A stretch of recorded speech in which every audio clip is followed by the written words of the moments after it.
All right, welcome back, my friends. This is going to be part four in my presentation of the flood and Noah's Ark. And so this is going to be a little bit shorter, at least I believe it's going to be a little bit shorter. We're going to kind of round up at least this part of my definitions. We're going to run across some more definitions later on in the presentation. And so, but these are words that you're going to see brought up not only in this presentation, but in this type of topic of creationism versus evolution and the flood and Noah's Ark and stuff like that. You're gonna hear these words being stated, and so at least now you'll have a little bit of more of a background on them than you had before if you're not familiar with them. And so, but before I do that, the last video that I had, I mentioned this dictionary that I have from 1935. It's Webster's Dictionary, 20th Century Dictionary. If you'll notice, it's not on its stand over here because I got it right beside of me, and I want to show you this thing. This is that book. Now I gave a measurement with my fingers before. I don't think I quite gave it the respect it deserves, but this is that dictionary, guys, and this is just one of them that I have. And so I have that thing open over here all the time. And whenever I'm wanting to search for a word and I'm here at the house, I will always go over there and look through that. But I got a nice little book stand that I got from an antique shop, and but 1935. And so a lot of the words that I'll look up, if they could be related to the Bible, he will relate those to the Bible. And so it's really just amazing. Now I have an 1873 Noah's. It's a Noah's Webster's dictionary. Also, if you'll notice, it's right there. That one right there. And so I've got a number of books right here that has to do with cryptozoology and stuff like that. I've got some other ones, but right there, I've got that book, and that thing is about ready to fall apart. I mean, it's really bad. I need to go get it bounded. And but that book right there, that dictionary right there, does not have the word dinosaur in it. It does not have the word dinosaur. Now, the word dinosaur was coined somewhere that I've gotten different years on when it was coined, but right around 1840, 1841, I actually found one reference that said 1842, but somewhere in that area there, most popular is around 1840, 1841 by Owens. And what happened is that word was coined, but in 1873, it had not made it in the dictionary that I have. And so that shows you just how recently, what did they call them before that? And so they called them dragons. Most likely they called them dragons. And so there's so many references to dragons in history. But again, I don't want to rabbit trail too much on that. I have 110 videos just on that one presentation. So if you want to go down and dig down in deep, go to that presentation and be ready. Again, all those videos are running around 10 to 15 minutes apiece. And so you're going to learn a ton of stuff, guys. And it's going to clarify many things, many things. And so, but at any rate, let's go ahead and let's get started with this. And we're going to go through a few more words. If you notice on the screen here, geologist. Geologist. Now, a geologist is one who studies the origin and history and the structure of the earth. That is a geologist.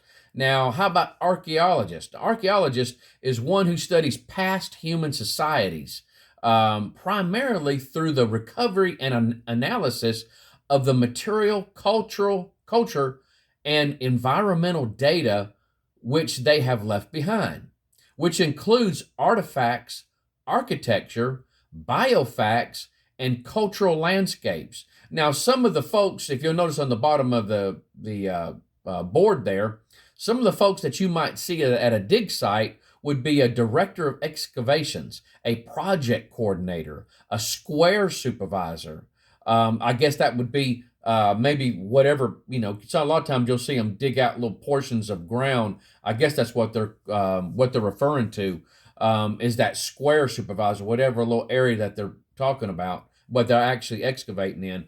A small finds expert, a wet sifting supervisor, a ceramic typologist, a excavation nurse. I guess you'd have to have a nurse on hand in case somebody cuts themselves, gets hurt. An archaeologist, of course, a conservationist, a pottery restorer, and this right here, I'm going to try this word here. It's numismatist, a numismatist. It's a coin specialist, a coin specialist. So that's cool. So there's another word that you're learning there. And so, how about a metal detectorist? And so, I guess you would have to, somebody with a metal detector searching for metal objects. And here's another one: a zoo archaeologist. A zoo archaeologist. And so, this is a person that analyzes animal remains. And so, there's another new word: a photographer. And here's one: an archaeological architect. An archaeological architect. And this is somebody that knows a lot about historical buildings. And so really neat, really neat. And so now the next word, paleontologist. A paleontologist is one who studies the forms of life existing in prehistoric of geologic times. Now, I'm using the secular definition of that, okay? As represented by the fossils of plants, animals, and other organisms. Now, taphonomy is a field within paleontology that studies the chemical and physical processes of decay and fossilization. Now, before we go on to the next word, let's go back to that word prehistoric. Do you know in actuality, there is no such thing as the word as prehistoric? Going back to my chart that I did here, if you'll notice between Lyell and Owen go down, and you'll see a date, 1851. 1851. That is when that's the date that I've been able to find that the word prehistoric was first coined. It was coined by Scott Daniel Wilson's book, The Archaeology and Prehistoric Annals of Scotland. And so that is the date that I've been able to find that. And so is there really any time period and creation that is what you would consider prehistory? When you look at the two this chart here that I have, the biblical worldview and the secular worldview, where there's not.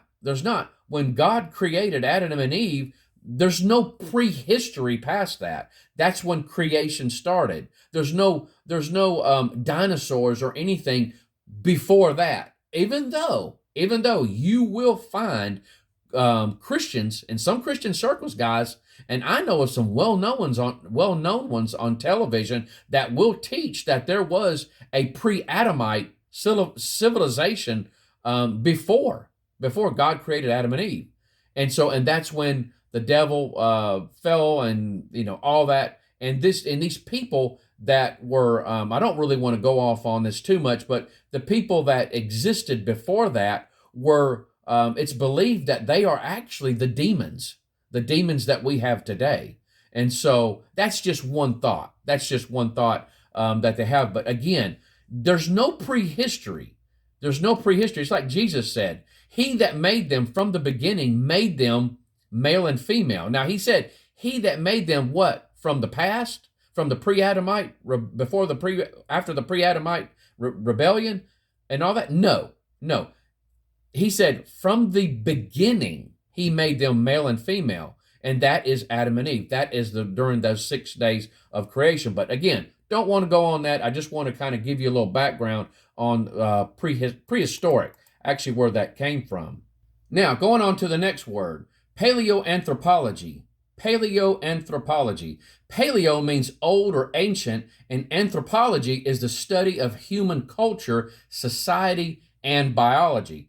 The study of ancient man, the scientific study of human evolution. Again, these are secular definitions here. A paleoanthropologist search for the roots of human physical traits and behavior. That's what a paleoanthropologist does. And the last but not least, cryptozoology. And so crypto means secret or hidden, and zoology, of course, the science or branch of biology dealing with animals. So you put those two words together, and it's the study of hidden animals. Now, guys, you got a gamut I mean, a whole bunch of creatures that would fall into this category. Some fanciful, more fanciful than others. Some it's just basically mythology for the most part, urban legends. My wife and I, we go through a lot of those whenever we talk about, whenever we do our RV trips and we go into a lot of counties, we will go through the ghost stories and local legends around the area. And a lot of times we'll get into cryptozoology when it talks about certain types of animals that they said exist or did exist in the area at one point in time. But cryptozoology, a lot of times your mainstream scientists will consider this what they call pseudoscience. And what that word means, basically, it's a false science. They don't believe it's real science, so that real scientists really take this seriously. But there are some that do take it seriously as far as certain types of animals. And so, one of the animals that they would consider a cryptid at one point in time was the coelacanth. It's considered a living fossil. But it was discovered still alive in 1938 off Africa, and it had thought to have been extinct 65 million years ago. This is during the time of the dinosaurs. And so, but there you go, for your perusal right there. There is a coelacanth. And but at any rate, you've got like Bigfoot, Loch Ness Monster, that would fall into cryptozoology. You've got dinosaurs that are reported to still be alive in Africa, in the Congo swamp area, that would be your cryptozoology. And so just because there may be some more fanciful or real exaggerated type animals that may be thrown in there, there are some animals that really needs to be taken more seriously, like the dinosaur type sightings in the Congo area, because a lot of that area has never been explored before. But if you want to learn more about that, about the cryptozoology, I really go into the one presentation you definitely want to check out is my Dinosaurs and Man presentation. Check that out. I really go into a lot of types of dinosaur sightings and stuff like that, artifacts and the history of things that have been found. And so it's a fascinating topic, you guys. You need to check that out. If you're just confused about the topic altogether. Well, we're going to stop right there. This is a good place to stop. When we come back, we're going to start getting into some more evidences, and there's a video I hope to be able to show you, just a video clip I hope to be able to show you that is quite revealing how what secular scientists have seen and found out about our DNA that sure points to this time here about the flood. And so, but at any rate, hopefully we'll be able to show you that. You guys take care. I love you and hope the Lord blesses you real good. Bye-bye.